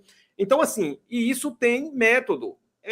O governo quer que isso aconteça, que as pessoas vivam com medo, né? Então, esses 11 bilhões de reais aí, eles vão parar exatamente nas mãos do crime organizado, né? É quem vai se beneficiar desses recursos, né? Agora, queria também aproveitar para falar da Malu Gaspar. A gente sabe o que ela fez aí, trouxe essa história do Banco Master, investigou, então ela vem jogando uma série de coisas. Travou eu lá. Oi? Travou para ti, Luzmar? Tá ok, né, Joel? Travou. O Luzmar travou. É só para ti, Luzmar. Viu? Tem que sair e entrar de novo. Então, com relação a Malu Gaspar, o que acontece? A gente tem sempre que desconfiar. Ela é uma operadora também do sistema. Ela joga, ela tem uma agenda também. Por exemplo, o que ela tá, por exemplo, essa informação que está vindo agora, essa perseguição do banco, do Ciro Nogueira agora. A gente sabe do envolvimento dele, do Ciro Nogueira, né? Mas por que é que ele está sendo investigado e ninguém está falando mais dos outros? Ninguém está falando do Toffoli, ninguém está falando do Alexandre de Moraes, dos 129 milhões, ninguém está falando do Careca do INSS, ninguém está falando do Lulinha. Isso é desvio de atenção. Ela tem uma agenda, ela está jogando, né? E o que está acontecendo com o Ciro Nogueira? No Piauí, o Ciro Nogueira estava conseguindo arrebanhar, vamos dizer assim, muitos prefeitos contra o governo de esquerda do Fonteles, que é o governador petista do Piauí. E nessa movimentação causou uma certa preocupação na esquerda do Piauí. Então, o Ciro Nogueira, pelo que ele está passando agora, e aqui eu não estou defendendo, eu acho que muito provavelmente cometeu vários crimes e que deve ser processado, né, seguir o devido processo legal, ser investigado, julgado, processado e, se for condenado, cumprir as penas, né? Mas a gente não pode esquecer que está acontecendo isso também. É também uma jogada política. Ele sendo condenado, toda essa informação prejudica a campanha ao Senado no Piauí. E as vagas são para os candidatos, 2 candidatos que estão apoiando o PT. Então, assim, muita gente não sabe dessa informação. A gente está olhando a informação nacional e esquece da informação local. O que está acontecendo nos bastidores no Piauí? Né? Então, está tendo essa briga lá do Ciro Nogueira e 2 outros pré-candidatos ao Senado, que já são senadores da esquerda, né, do PT, ligados ao PT, e também com o risco de prejudicar a candidatura do governador à reeleição do PT. Então, a gente precisa olhar isso, é aquilo que eu falo, sempre a gente precisa ter cuidado com as informações que vêm da esquerda. Eles têm agenda, eles estão sempre trabalhando. Pediram para a gente olhar para a direita, olhe para a esquerda, porque a boiada está passando. Pois é, né? Eu vou trazer agora aqui 2 pautas em uma, né? Porque uma tem a ver com a segunda, né? E se trata exatamente de eleição, né? O que vai acontecer daqui para frente? Hoje foi um marco importante. Cássio Nunes assume a presidência do TSE e o André Mendonça assume a vice-presidência, né? Portanto, nós temos uma guinada e tanto, uma verdadeira reviravolta no TSE, que já está preocupando a turma do PT, especificamente. Aqui o portal Poder 360 trazendo a informação, olha, PT vê risco no TSE e Lula, olha só, estreita laços com Nunes Marques. Petistas alertaram para a composição da corte em 2026, enquanto o presidente construiu pontes com o futuro chefe do tribunal. O presidente Luiz Inácio Lula da Silva participou da posse de Cássio Nunes, lá no TSE, enquanto o partido, o PT, vê a nova composição da corte com preocupação para as eleições de outubro. Me parece que isso aqui já é uma espécie de confissão do próprio PT em relação a tudo que aconteceu em 2022, né? Porque a gente viu ali a condução totalmente enviesada. Então, eles agora estão admitindo que não vão ter essa ajudinha, ou pelo menos espera-se que não terão em 2026. E aí, casando com essa informação, ontem saiu o resultado de mais uma pesquisa que coloca o Flávio Bolsonaro como franco favorito, né, nessa disputa. Vamos lá, cadê aqui a pesquisa, resultado da pesquisa? Pronto, está aqui o resultado da pesquisa. Pesquisa nacional confirma Flávio à frente de Lula em segundo turno, 46,9 a 44,2. Isso aqui dá uma diferença de 2,5 pontos percentuais, né? No primeiro turno, Lula lidera com vantagem de 2,2 pontos, 38,3 a 36,1. Até no primeiro turno a disputa está ali pau a pau, como se diz, né? Eu não acredito nesses institutos, né? Até pelo histórico de sempre errarem para prejudicar a direita e favorecer a esquerda. O certo que eu quero trazer aqui para vocês, para a gente refletir, para a gente analisar, as consequências, os impactos desta nova direção do TSE nessas eleições de 2026. Será se teremos, de fato, uma eleição que seja conduzida por uma corte imparcial? Foi até esse o discurso, a palavra do Flávio Bolsonaro que se fez presente lá. Eu assisti um trechinho de uma entrevista dele, ele disse, olha, eu só espero que o tribunal seja imparcial. Dá para a gente confiar no Cássio Nunes? Olha, Joel, essa tua pergunta foi de um tipo provocador. E realmente é uma coisa complexa, tá? Eu acho muito obscuro qualquer prospecção aí sobre o papel do Cássio Nunes aí na frente do TSE, porque ele é uma figura que eu vejo ele um pouco controverso. Ao passo que ele, digamos, tem se mostrado um cara um pouco mais constitucionalista, apegado às atribuições constitucionais, ele também tem demonstrado algumas escorregadas, ele tem demonstrado ali alguns posicionamentos um pouco esquisitos, né? É notório que ele tem uma excelente relação com o Ciro Nogueira, isso daí, inclusive, foi até questionado, foi um questionamento que fizeram, né? Na sabatina dele, e agora o Eduardo Girão, recentemente, né? Solicitou que ele não julgasse, né, ações do Ciro Nogueira ali, por conta da relação dele com o Banco Master. O Ciro Nogueira foi emborcado, aliás, e pediu a suspensão dele no julgamento do Banco Master, né, o Eduardo Girão pediu, né, que o Cássio Nunes não estivesse lá. Mas a gente está falando de uma corte em que o próprio inimigo declarado do Bolsonaro, né, historicamente, né, o inimigo dele, julgou o processo dele, que é o Flávio Dino. Estamos num país em que um membro da Suprema Corte foi advogado, né, durante anos do Lula e não se declarou suspeito de julgar o Bolsonaro. Temos aí um outro ministro também, que é o Toffoli, que foi advogado do PT, e não se declarou suspeito para julgar o impeachment da Dilma.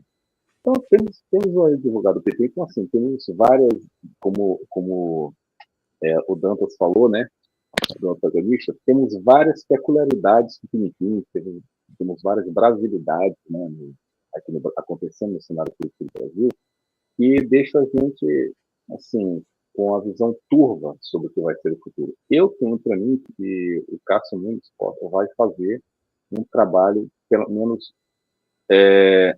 um pouco mais responsável que 2022, que ali foi um escrache total. Eu espero que eu não seja preso por causa disso, né? Porque, como todos sabemos, né, teve a interferência americana em 2022, que já está provado, inclusive, o Marco Rubio foi uma das pessoas que colocou isso daí, vocês acompanharam, todos nós acompanhamos isso, e fazendo aqui, parafraseando o meu amigo Carlos Lari, que conversou isso antes, né, já, também acredito que nessas eleições, os Estados Unidos vão ter um papel, né, fundamental aqui no Brasil. Tá? Se na última eleição tivemos a USAID, com a anuência do Biden, dessa vez vamos ter ali os olhos dos Estados Unidos, não sei a partir de quê, né, via o quê, mas teremos ali os olhos dos Estados Unidos aqui. Isso preocupa, entendeu? O STF. E falamos aqui como a gente falou, apontamos aqui agora, né, que a decisão monocrática do Moraes deve ter evitado a turminha do PT, então a gente sabe que o PT, a esquerda sempre fez isso, né? Olha, se a gente perceber que não dá para a gente vencer no capitão, vamos tentar então trazer esse cara para cá. Acho que esse daí vai ser o papel digamos, dos articuladores da esquerda, né, do Partido dos Trabalhadores, com o Cássio Nunes. Eu espero que ele seja mais constitucionalista e mais juiz, né, mais magistrado, do que uma figura, digamos assim, espetaculosa, um cara que queira, né, mostrar, ele vai ser o centro das atenções. Eu espero que ele deixe um pouco de lado isso daí, se apegue mais ao que é constitucional, né, pro bem de todos nós aqui brasileiros, né, dentro das eleições. Carlos. Então, vamos falar um pouquinho então do Cássio Nunes, né? Primeiro, é importante que a gente conheça um pouquinho da história. Eu conheço um pouco da história do Cássio Nunes no Piauí, ele é do Piauí, e o Cássio Nunes ascendeu no judiciário, né? Ele foi progredindo no judiciário justamente com a ajuda do PT, do Wellington Dias, né? ex-governador e ministro do Lula, que é tipo um filho para o Lula, um dos fundadores do PT no Piauí, e também, inclusive, com a ajuda do Ciro Nogueira, que foram aliados, né, como o Luzmar trouxe aí, aliados históricos também do PT. O Ciro Nogueira deu muita sustentação para o Lula no Piauí, juntamente com o Wellington Dias também. Então, assim, ele progrediu, ele chegou, né, nas instâncias superiores da justiça em Brasília com a ajuda do PT. Só recentemente, nesse último empurrãozinho aí, teve o dedo do Bolsonaro, né? Teve a mão do Bolsonaro. E por que o Bolsonaro terminou tendo que indicar o Cássio Nunes? Porque se ele indicasse um outro, muito provavelmente teria acontecido o que aconteceu com o Bessias. Havia uma rejeição muito grande para os indicados, aqueles que nós, né, que a direita, que o Bolsonaro, e que o pessoal da direita gostaria que ele indicasse. Então, teve que fazer um acordo, né? E, se eu não me engano, até o Alexandre, ou o Gilmar Mendes também deu o aval, porque, por incrível que pareça, para os nossos ministros serem aprovados, os decanos, os que já estão lá, eles terminam tendo que dar o aval, né? A gente não deveria ser assim, mas todos esses ministros chegam lá, eles têm o aval já tem uma pré-aprovação dos seus possíveis pares. É tanto que nessa reprovação do Bessias, inclusive, tem gente que acredita que o próprio Alexandre de Moraes e outros lá estavam trabalhando contra também, né? Não era só o Senado, não era só o Alcolumbre. Mas, enfim, então, esse é o Cássio Nunes. Agora, eu espero, particularmente, que o Cássio Nunes siga o Mendonça, que ele olhe para o Mendonça, né, que está fazendo um trabalho decente, técnico, como deve ser um ministro do STF, e que ele acompanhe, né, o Mendonça nessa daí. E deu para ver um sinal aí, com o convite para o próprio Bolsonaro participar da posse, né? A gente sabia que não ia acontecer na prática, mas sinalizou positivamente de que ele tem um certo respeito, uma certa consideração pelo Bolsonaro, né, e pela direita. Então, assim, como o PT, muito provavelmente essa seria a última eleição nacional do PT, ou eles ganham essa ou eles se acabam, porque eles não têm como ganhar uma outra tão cedo, porque eles não construíram base, eles não têm juventude. Essa é a última do Lula, e olhe lá se ele for até o final. Então, é muito provavelmente que o Cássio Nunes faça uma análise assim, e a gente sabe que a avaliação deles não é simplesmente a jurídica, é política, né? Infelizmente, o nosso STF virou uma instância política. O Barroso disse isso, né? Que é uma instância política, um poder político. Então, se ele for avaliar o cenário político, ele pode avaliar mais ou menos assim, olha, o PT me trouxe até aqui, o Bolsonaro deu esse empurrãozinho, os ventos estão soprando para a direita, eu acho que o Flávio vai ser presidente, vou manter o campo neutro, deixa a eleição rolar, o Flávio ganha a eleição, eu fico meio que neutro aqui, mas essa é a tendência, né, que vai acontecer no Brasil. Então, assim, eu vou ter que começar a colar nesse pessoal. O pessoal vai governar o Brasil do futuro. Então, assim, eu estou apostando muito nisso, né? E, assim, beleza, eles deixando o campo neutro, o que pode acontecer? Que a gente torce, no mínimo, para o campo ser neutro, né? No mínimo, isso é o mínimo, que é o papel da Justiça, da Corte, né? Do TSE. O povo brasileiro vai precisar, né? Porque a gente não aguenta mais. Está vendo essa mudança, está vendo que é necessária, né? Então a gente precisa mudar os rumos da nação. Essa é uma oportunidade de varrer a esquerda do poder para sempre no Brasil. Então, eu acredito que a posição do Cássio Nunes vai ser mais essa, de seguir o Mendonça, de ficar meio neutro. Eu acho que eles vão fazer um bom trabalho, vai ser uma boa dobradinha ali, né? Uma boa parceria. E para a gente isso já é bom, deixar o campo neutro. Nem precisa influenciar como os outros influenciaram no passado. Joel. Realmente, né? Se o Nunes e o André Mendonça forem imparciais, é tudo que a gente deseja. Do lado de cá, ninguém deseja que tenhamos ministros do STF, ministros do TSE, que favoreçam a direita na tomada de decisões. Não, tem que cumprir a Constituição. É isso que a gente quer, é isso que é justiça. Justiça é fazer aquilo que está de acordo com a lei. Ponto final. Nem facilitar por um lado, nem prejudicar o outro. Aplique tão somente a lei.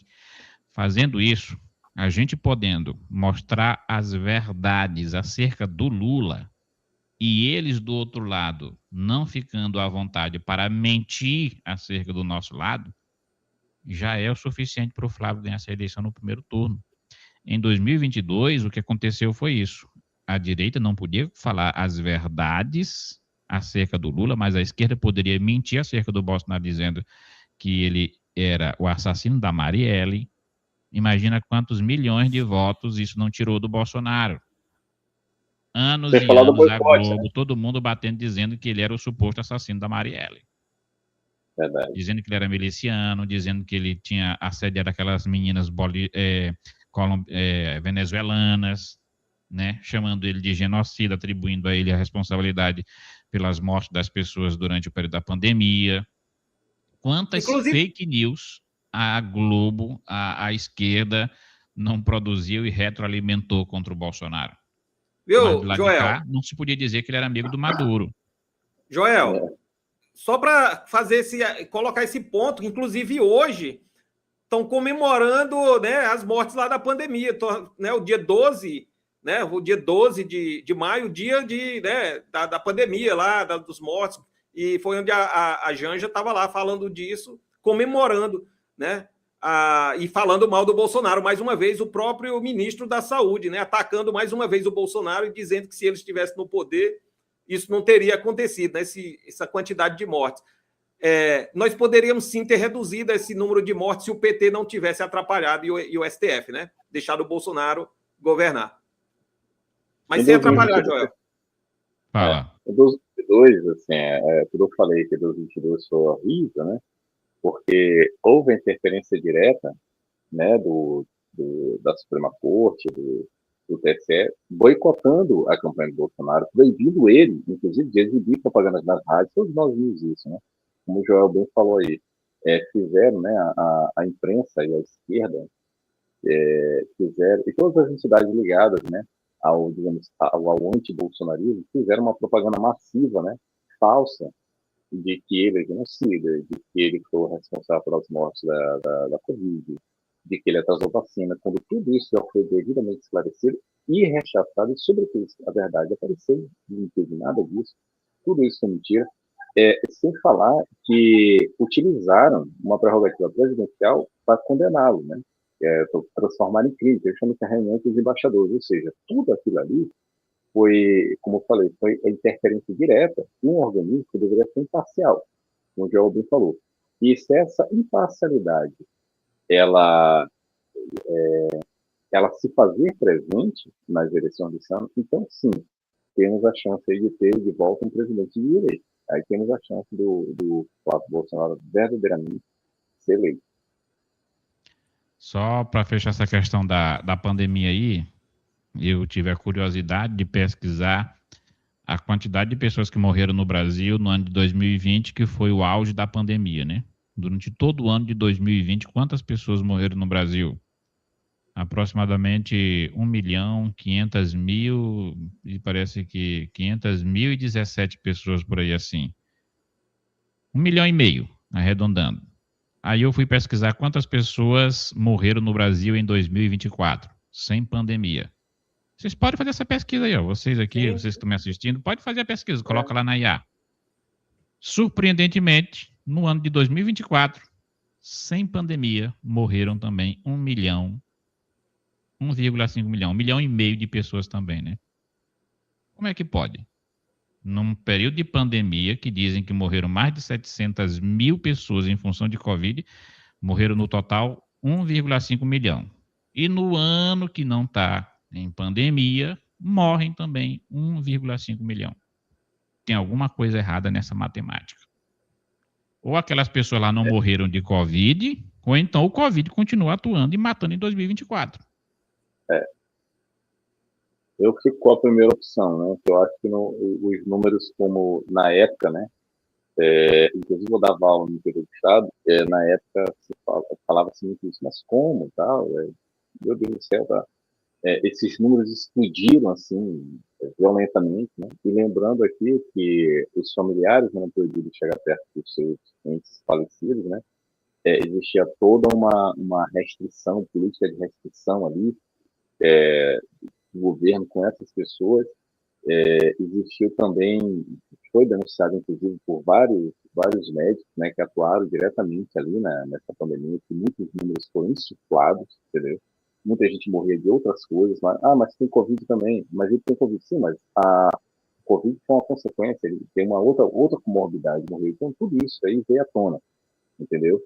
E, mesmo assim, utilizada ainda, é massificada essa propaganda, essa narrativa, né, essa falsificação, justamente para poder macular a imagem do Bolsonaro, dos bolsonaristas, enfim. Para mim, isso aí é um desespero deles, né? Na falta de algum assunto para jogar que seja prejudicial para o Flávio, não tem que ressuscitar os números lá da Covid e ficar retroalimentando isso. O Lula já viu que tentou de tudo, né? A grande reclamação dele aí nos bastidores é que dizem que ele fica triste, chateado, porque a população não está reconhecendo o trabalho dele. Saíram matérias aí, não, poxa, não sobe nas pesquisas, a rejeição dele não cai, que as pessoas não estão reconhecendo o trabalho dele. Que trabalho, né? Pessoal, já estamos aqui em 24 minutos agora já do dia 12 mais 1, né? Viramos já, do 12 para o 12 mais 1. Então, eu gostaria que vocês aí fizessem já as considerações finais para a gente descansar, porque amanhã tem mais trabalho, né? Vamos lá, quem começa? Eu posso começar, não tem problema. Deixa eu lá no final. Bom, eu quero agradecer aqui imensamente, né, a honra de ter participado aqui dessa live, dessa primeira live que vocês. Espero ser convidado para as próximas, né? Agradecer ao Joel aí, que é um parceiro, uma pessoa, realmente é um provocador, tá? Na acepção mais positiva do termo. É um cara que realmente está fazendo um trabalho de excelência aí e tem inspirado muita gente, né? Sobretudo aqui no Nordeste, a continuar se informando, a buscar mais conhecimento e, sobretudo, procurar se defender e se blindar, né, das falsificações e de todas as iniciativas aí perversas que a gente tem sofrido aí no cenário político, né, que está tão caótico. Agradecer a presença aqui do meu amigo professor Solário, tá, que é um cara que eu admiro muito também, tem uma bagagem aí de trabalho, de história, né, e de conhecimento também ímpar, né, e dizer para todos que eu fico muito feliz, espero ter contribuído da melhor forma, agradecer a audiência e espero todos numa próxima vez, fiquem todos com Deus. Isso aí. Bom, agradecer também mais uma vez, Joel, pela oportunidade, agradecer aqui ao Luzmar, muito bom estar com você aqui também, né, acompanhando, poder estar comentando, né, essas várias notícias, né, trocando informações. Dizer para a audiência que está nos assistindo, a gente aqui já é parceiro, nós três, e eu tive com os dois presencialmente recentemente, e aqui a gente tem uma das duas pessoas, dois filósofos, inclusive, aqui, né, que estão com a gente nessa live, e são os caras mais inteligentes que eu conheço aqui no Maranhão, dois das figuras da direita mais inteligentes no Maranhão. Então, para mim, é uma honra estar aqui no meio. Eu estou aparecendo na câmera aí no meio, aqui, então é uma honra, estou muito bem servido aqui, com duas figuras incríveis, né, que eu admiro muito, muito inteligentes. O trabalho que o Joel faz, né, Luzmar, a gente reconhece que é incrível, de levar essa informação não só para os cidadãos aqui do Maranhão, né, mas para o Brasil inteiro e para o mundo, viu, Joel? Então, parabéns pelo trabalho. E a gente agradece a oportunidade, né, de estar aqui, podendo também participar, colaborar com esse projeto, tá bom? Então, é isso. Agradecer a todos que nos assistem, sempre um prazer. Tem alguns aí que eu já estou me familiarizando, eu vejo que estão sempre presentes nas terças-feiras. Eu lembro bem aí do Benjamin Bernardelli, então está sempre lá comentando. Não perde uma das lives, né, Joel? Aí, Então, agradecer os comentários, a participação, né? Agradecer a todos que nos assistem. É sempre um prazer, uma honra. E estar aqui com essas duas figuras hoje também é um momento de grande satisfação. Então, boa noite a todos. Muito obrigado pela oportunidade e aguardamos as próximas. Eu que agradeço aqui a presença ilustre de vocês aí, o Luzmar. O Luzmar realmente tem muito conhecimento prático, de política prática, né? Porque uma coisa é a política teórica, né? Eu, por exemplo, eu fiz a minha pós-graduação em filosofia, ética e política, né? Então a gente vê um pouco sobre da teoria, mas a prática às vezes é diferente da teoria, né? E o Luzmar tem muito de prática, né? De dia a dia da política. Então é importante trazer ele aqui para enriquecer, né? O nosso canal, para trazer mais informações aqui para os nossos inscritos, e com certeza já está convidado aqui para voltar mais vezes, para somar e a gente ampliar o trabalho que a gente já está fazendo, né? Porque o objetivo é esse, né? Dar voz a pessoas aqui da nossa localidade, do nosso estado, da nossa cidade, para a gente desenvolver lideranças, para a gente conscientizar outras pessoas, converter esquerdistas para o lado da direita e para a gente transformar a nossa cidade, o nosso estado e a gente transformar o Brasil. Eu queria aqui, antes de terminar, só responder aqui um comentário do Marcos da Silva, que ele diz o seguinte, ó: pior dessa cerimônia foi a Michelle abraçando o Xandão, né? Não sei se vocês viram, a Michelle, na cerimônia lá de posse do Cássio Nunes, abraçou o Xandão e trocou ali uma palavra rápida com a esposa do Alexandre de Moraes. Pessoal, isso aqui não tem nada de anormal. Institucionalmente, isso é necessário. Você tem que sentar, às vezes, à mesa com o seu pior inimigo na política. Por isso que política não é coisa para todo mundo, né? É coisa para quem realmente tem estômago, tem coragem de sentar à mesa até com seu pior inimigo. Então, o que a Michelle fez foi uma demonstração de civilidade, tão somente. Não é que ela é traíra, não é que agora ela está contra o Bolsonaro, etc. Não. Tirem isso da cabeça de vocês. Tá certo? Eu queria só contribuir rapidamente com relação à sua fala, concordo perfeitamente. Eu acho que as pessoas, a gente está vivendo um clima de confronto, né, de dicotomia tão violenta, que um simples gesto, né, acho que o gesto dela foi um gesto cristão, né, civil, cristão, de chegar lá e cumprimentar. Então, assim, os bolsonaristas, digamos, mais entusiasmados, que ela desse um tapa no Xandão, desse uma bolacha no Lula, então não é fazer isso. Então as pessoas têm que se conter um pouco. Acho que ali, como o Joel bem falou, ela foi um ambiente de civilidade, ela apenas foi cortês. Eu tenho certeza que isso daí é o mínimo que as pessoas devem fazer. Como o Joel bem falou, e eu endosso, né? Política é para quem é político. Político é para quem tem a cabeça madura para agir politicamente. Ouvi um termo que se enquadra bem nisso daí. Futebolização da política é para militância, tá? Não é para ativistas que querem construir e transformar politicamente o país. Então, os entusiasmados, né, os mais empolgados, os militantes, fiquem lá na sua seara. Tá? Quem não tem, como já falou, estômago, né? Às vezes a pessoa se vê diante de uma situação bem desagradável, para dizer o mínimo, mas existe um objetivo maior que deve ser sempre colocado na mesa, né? Que é justamente o Brasil. E assim, eu acredito que, como nós somos cristãos, né, a gente tem que viver em função dos valores cristãos. Imagine a cena, se fosse Jesus no lugar da Michelle ou no lugar do Bolsonaro encontrando o seu algoz, o que Jesus Cristo faria? Jesus ia dar uma porrada no cara?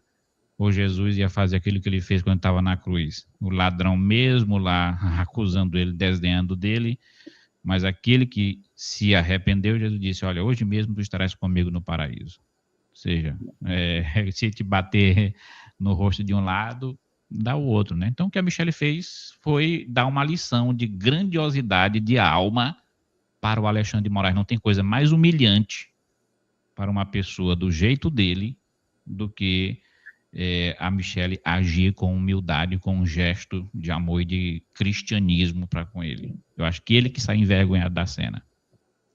Obrigado a todos, né? Mais uma vez, boa noite e a gente se encontra aqui com o professor Carlos Lairon e eu espero que com o Luzmar na nossa próxima terça-feira. Tchau, tchau, gente. Boa noite. É isso aí. Boa noite. Valeu. Um abraço, boa noite.